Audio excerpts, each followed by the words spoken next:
Unsurprisingly, I'm not going to talk about any of the things that I planned on talking about. I had something about Theresa May and her kind of school marmish attitude. I had something about Boris Johnson and political libido. And then certainly after Monday, I just was like, why am I talking about these things?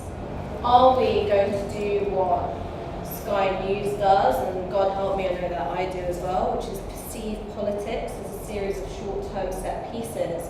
Or are you going to take that step back, kind of think about those longer durées? You're not just thinking about political time, you're thinking about emotional time, subjective time, time of experience, lives. And then as you're weighing these things up, something like Monday nights, absolutely horrendous, shocking, horrific attack happens, and then you know suddenly what it is you have to talk about. You're talking about the time that we are living in, not the time that Theresa May is living in. Because after the attack on Monday night, we've seen the deployment of 1,000 army personnel on our streets. We've seen calls for reinstating the death penalty, for closing the borders, for deporting Muslims, and a clamour for even what in Katie Hopkins' words is a final solution to the terrorist threat. Just want to let that sink in, right? Final solution to the terrorist threat. What even is security? What even is security? And whenever I ask myself this question, I come back to a poem by Warsan Shire, made famous on the greatest album of all time, Lemonade, and replacing the word love with security. I don't know when security became elusive. What I know is that no one has it. My father's arms around my mother's neck, fruit too ripe to eat, the door halfway open. So security, what I know is that no one has it. And I think if we're going to talk about, the sense of a different kind of time, right? We start having to address these questions historically, right? When has there ever been such a thing as a secure, or indeed a strong and stable Britain? It's always this thing which is just out of reach. And thinking about that motion, right? Reaching back, remembering, looking at history. One of the things that struck me today is just how very short our memories are. That we have, in living memory, learned the hard way that surveillance, harassment, militarized policing is a flawed and inflammatory response to political violence by non-state actors. How short our memories are that we call Monday's attack the first incidence of terrorism since Lee Rigby's killing, as though Joe Cox lived today to join the vigils and to call for action. And how short our memories must be that we forget the name of Jean-Charles de Menezes, and that in order to make whiteness, this is what we've known since 1492, you need an other, or better yet, several others. Whiteness has never defined itself in opposition to simply one. And this is the great thing about Muslims, right?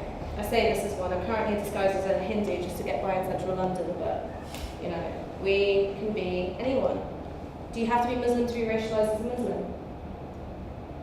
No. Jean-Charles de Menezes was racialized as a Muslim. He is not Muslim. He's not religiously Muslim, or the kind of looser, because, let's be real, racist are setting the terms here, right? The kind of looser conglomeration of, race and ethnicity. None of those things, right? Dark enough to be racialized as Muslim. I'm not saying that these things occur in some kind of, genderless brown landscape.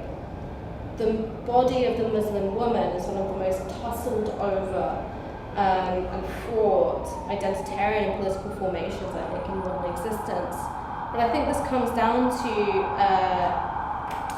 a problem I had with responding to this prompt, although the prompt was the problem, which is the problem I had, which was, how do I articulate this through a language of gender, which isn't gender as is difference made human to white people, right? When our very taxonomy of the human and its exclusions is predicated on race, how do I translate this into gender, in which the body of the Muslim femme subject, or indeed the body of the Muslim man, threatening and yet also feminized body of the Muslim man, is something which is made legible to white people, right? And which is somehow articulated through a figure of white femininity. Simple answer is I can't. So I guess I'm going to leave it there with that abject failure. Thank you.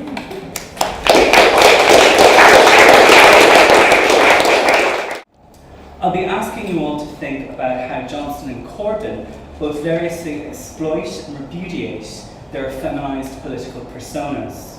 Why should we even address the phenomenon that some white men are deemed unelectable by a system that is ultimately based on the electability of white men?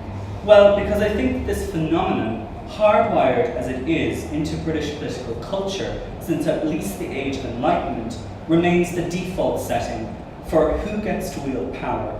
Crudely speaking, if we can rethink this default setting, then the exclusive game of who has authority and who does not can be fundamentally rethought.